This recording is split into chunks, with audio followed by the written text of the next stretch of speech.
Et ce matin, dans l'interview matinale, première partie de l'interview en compagnie de Philippe Coriol qui vient nous parler du castrum de Pommiers. Bonjour Philippe. Bonjour Mathieu. Alors, déjà, bien, on va prendre des nouvelles puisque tu étais venu il y a quelques mois en novembre. Oui. D'ailleurs, je m'excuse, je n'avais pas mis le podcast en ligne et je suis impardonnable.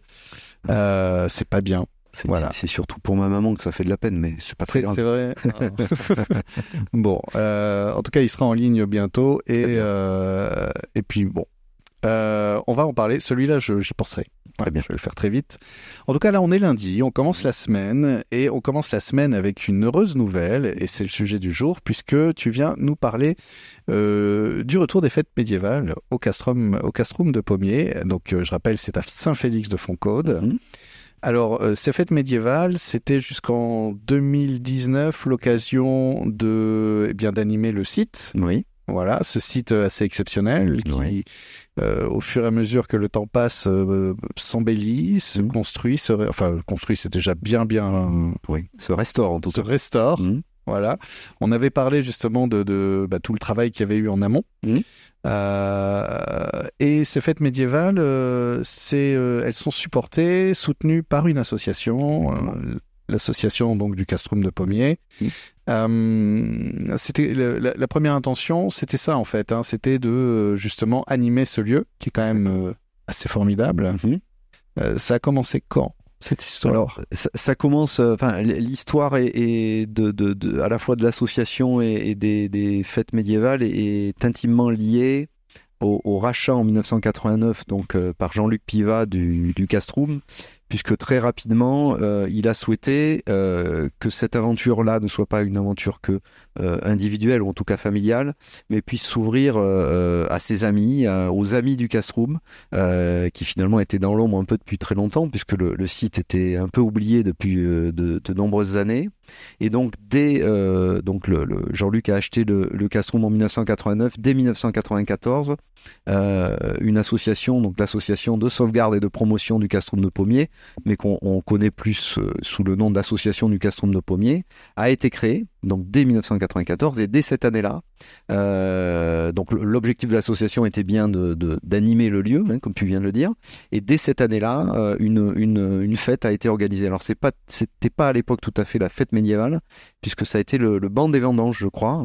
D'accord. Voilà, pour cette première année. Mais dès l'année suivante, 1995, on est allé sur un format fête médiévale, alors qui s'est étoffé, qui a grandi, qui au fur et à mesure des années, jusqu'en 2019. Donc en fait, on a fêté en 2019 les 35 ans, les 25 ans, pardon, Oui. les 25 ans de l'association et les 25 ans de la fête médiévale. Voilà, donc c'est une idée ancienne et évidemment avec cette volonté d'animer le lieu et de récolter des fonds aussi qui servent à intégralement à restaurer les lieux, à financer avec nos partenaires, publics ou privés, des tranches de travaux et effectivement, depuis cette date-là, beaucoup de choses ont été faites, mais il reste beaucoup de choses à faire aujourd'hui. C'est probablement jamais fini. Oui, c'est ça. Est-ce qu'un chantier pareil se termine un jour? Je ne sais pas. Sans doute pas. Le château, alors dans sa forme actuelle, probablement pas, mais on sait. Alors j'étais venu pour dire ça au mois d'octobre dernier. Le site de Pommiers a probablement 1000 ans d'histoire. Et probablement qu'il faudra, alors peut-être, je sais pas, 1000 ans pour arriver à lui donner sa splendeur d'antan. En tout cas, peut-être moins, mais cette fête, elle est très importante aussi pour ça.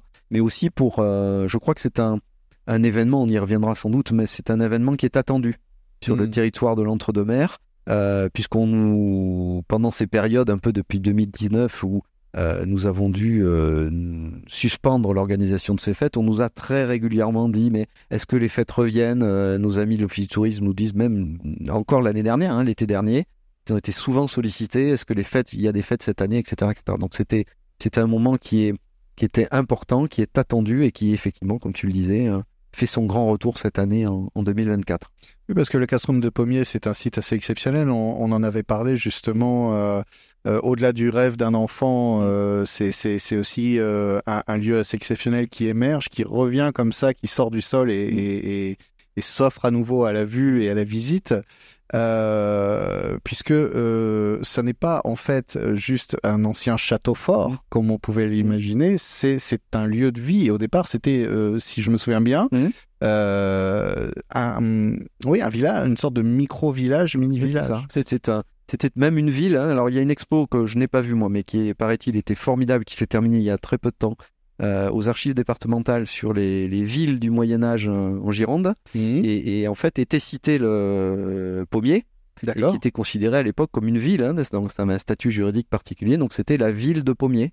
Donc, pour le coup, effectivement, c'était un lieu vivant. C'était pas un lieu privé. C'était un lieu avec une porte d'entrée, une porte de sortie. Donc, on passait à travers. Enfin, voilà, c'était un vrai... Alors, une ville, plutôt village, hein, tel qu'on le conçoit aujourd'hui.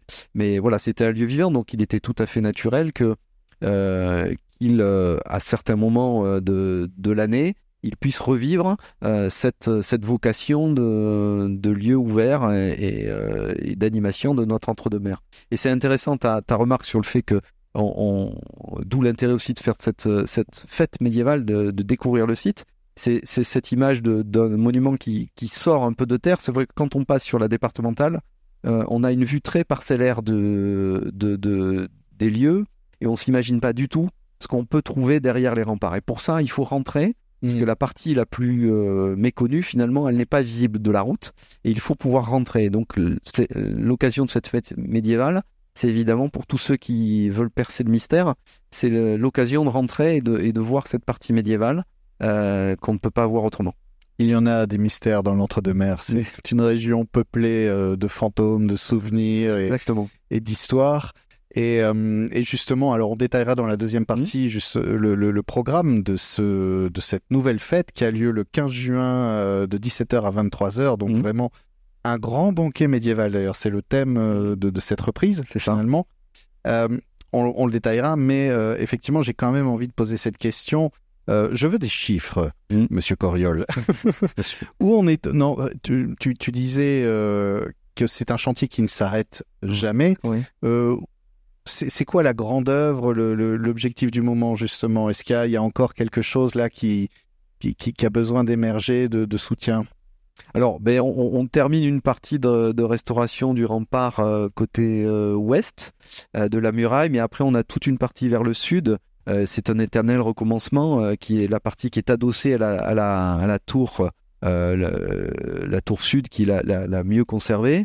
Il y a toute une partie de muraille qu'il faut consolider aujourd'hui parce qu'elle a tendance un peu à s'écarter et il faut qu'on envisage ça. Mais on se projette aussi dans l'idée d'avoir une vision globale. Alors, ça sera très compliqué parce que les sommes sont probablement très importantes. On attend des retours de devis. Mais l'idée, c'était de pouvoir aussi faire revivre les lieux pour pouvoir en faire au-delà de cette animation de fête médiévale ou des journées européennes du patrimoine, enfin, etc., qui sont autant de possibilités d'ouvrir le lieu au public, c'est d'être aussi d'en faire un lieu de réception potentiellement, peut-être de spectacle, parce que je n'en dis pas plus pour les gens, il faut qu'ils viennent voir aussi, il y a des possibilités de théâtre de verdure en plein air, etc. Pourquoi pas du cinéma en plein air, enfin il y a énormément de choses à faire là-dedans, mais il faut qu'on soit en capacité aussi d'accueillir un public. Donc pour nous, le chantier qui est à la fois économique, mais aussi pour faire vivre le lieu, c'est aussi de pouvoir aménager des capacités d'accueil, de restauration plus structurées que ce qu'on ne fait aujourd'hui, même si on a aujourd'hui les moyens d'accueillir du public, hein, puisque tu parlais de chiffres, si je peux en donner. Oui, moi, j'ai en tête en 2019, je crois qu'on a frôlé les 2000 personnes sur le site. Oui. Donc c'était les 25 ans, donc on l'avait présenté aussi comme ça, hein, c'était une soirée de gala, hein, j'allais dire, on était plutôt en soirée comme ce que l'on va faire cette année. Donc on a frôlé les 2000 personnes rentrées sur le site et on a nourri au banquet du soir à peu près 400 personnes. 400 couverts assis, sachant on y reviendra aussi sans doute, la possibilité de se restaurer avec des sandwichs, enfin à la buvette, etc. Donc il y a plusieurs mode de restauration, mais 400 couverts. Voilà. Oui. Donc c'était une grosse animation pour nous en 2019 et on espère que on sera au moins à ce chiffre-là en 2024. Alors on arrive déjà à la fin de la première partie. Je propose justement qu'on écoute un peu de musique. On se retrouve dans un peu moins d'une heure maintenant, vers 8h30, pour parler du temps présent, de ce qui se prépare ce 15 juin de 17h à 23h pour ce grand banquet médiéval au Castrum de Pommiers. L'interview matinale, deuxième partie, toujours en compagnie de Philippe Coriol, qui vient nous parler du grand banquet médiéval au Castrum de Pommiers à Saint-Félix-de-Foncaude le 15 juin, 17h-23h. L'annonce est faite. Rebonjour Philippe. Rebonjour Mathieu. Alors, pour ceux qui nous rejoignent seulement maintenant, résumons les épisodes précédents.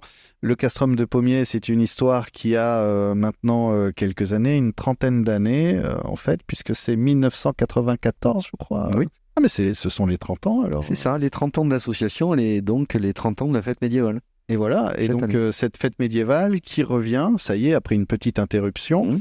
Beaucoup de demandes justement pour qu'elle revienne, cette fête médiévale qui est là pour faire vivre le lieu, qui est là pour accueillir finalement les personnes qui ont envie à nouveau de redécouvrir ce lieu, et puis aussi aider au soutien financier de ce lieu, puisque un castrum, c'est beaucoup d'entretien au quotidien et aussi beaucoup d'entretien pour le pérenniser, le rénover et construire avancer dans ce beau projet. Le programme, faisons un peu rêver les auditeurs qui ne sont pas encore décidés. Donc, ça commence à 17h. Oui. Voilà. Donc, déjà, évidemment, une fois qu'on arrive, le mieux, c'est de découvrir. Exactement. Ouverture du site à 17h avec, on démarrera avec une visite commentée du Castrum. C'est traditionnellement, on fait toujours ça avec nos historiens.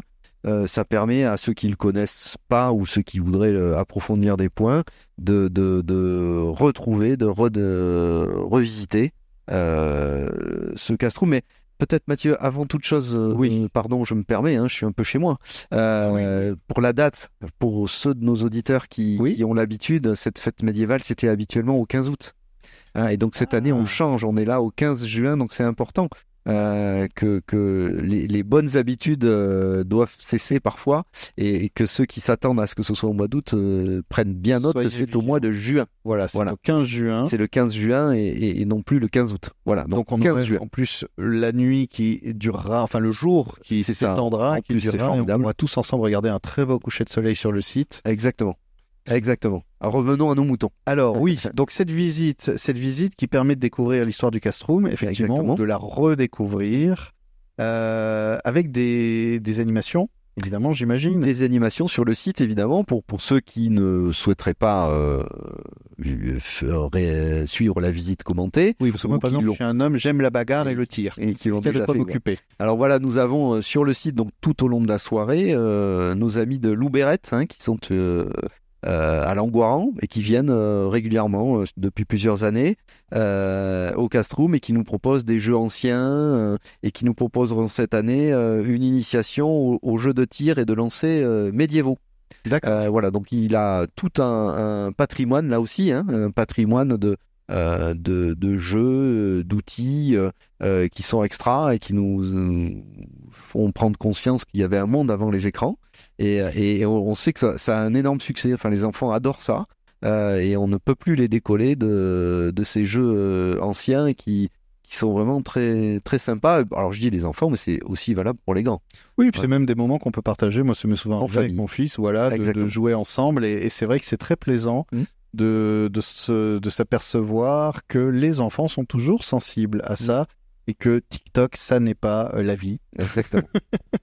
Et la seule solution pour les divertir. Exactement. Donc ça, et puis donc des jeux de tir et de lancer médiévaux, c'est-à-dire quoi? On aura des catapultes Alors des arcs, voilà, je sais plus en tête là ce qui me vient, mais voilà, tout un tas de... Donc tout ça, c'est jusqu'à 18h. Des javelots, des des hachettes, effectivement, voilà. Des arbalètes. J'ai déjà vu ça, où on peut s'amuser à apprendre à lancer une hache, parce que ça se fait pas comme ça. C'est ça.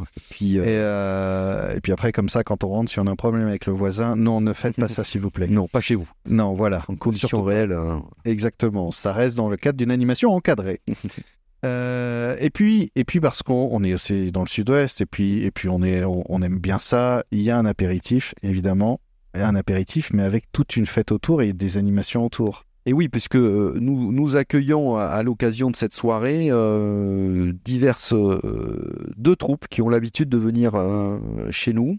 La troupe Pescaluna, qui sont situés dans la région de Toulouse, enfin en Haute-Garonne, donc qui sont du sud-ouest, et puis ils nous proposent des musiques, des danses, hein, donc des ambulations au sein du Castrum qui est fait pour ça. Hein.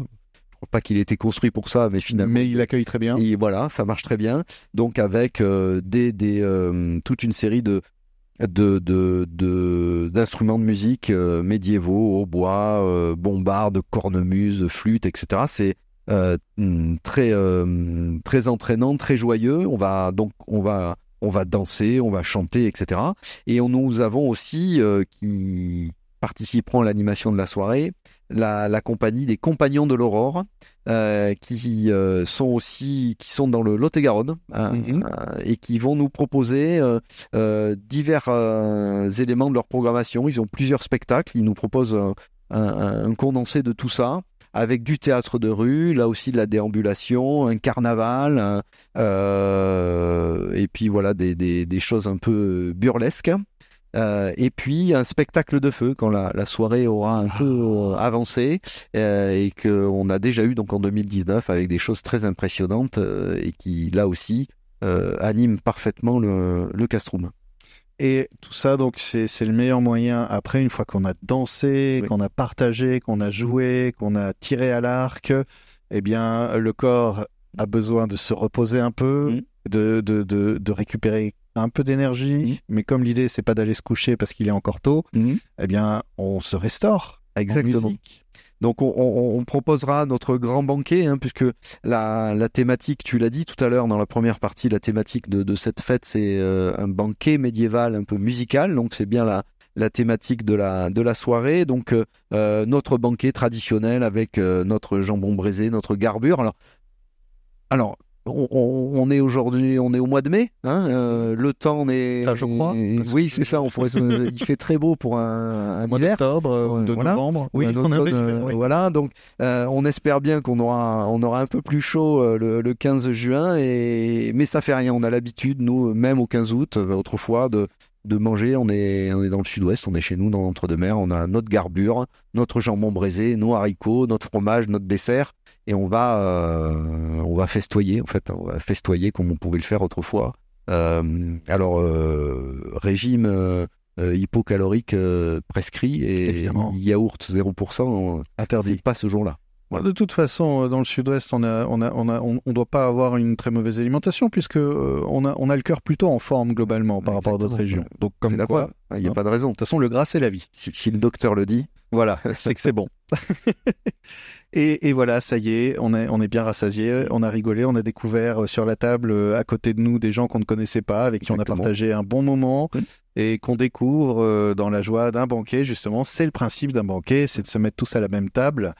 Et après, eh bien, on partage le spectacle final. Exactement, puisque à chaque fois qu'on fête un anniversaire, donc tu l'as rappelé, ce sont les 30 ans cette année, on finit toujours par un feu d'artifice.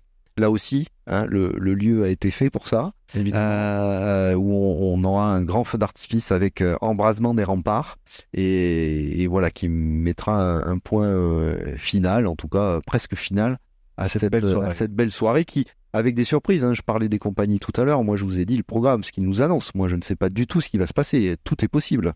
On a un peu l'expérience avec eux, si le public a envie, ça peut très vite déraper. Voilà, ça peut être vraiment une soirée très, très sympa. Eh bien, on arrive déjà à la fin de la première partie. Ça passe très vite le temps, je trouve. Il faut réserver, Mathieu. Mais c'est ce que j'allais dire. Voilà, parce que maintenant, c'est bien de se dire, ok, j'ai envie de venir, mais ce serait dommage de rester à la porte parce qu'on n'a pas réservé. Ouais. Et comment on réserve et qu'est-ce qu'on peut réserver alors ? Alors on peut réserver l'entrée sur le site et puis après on a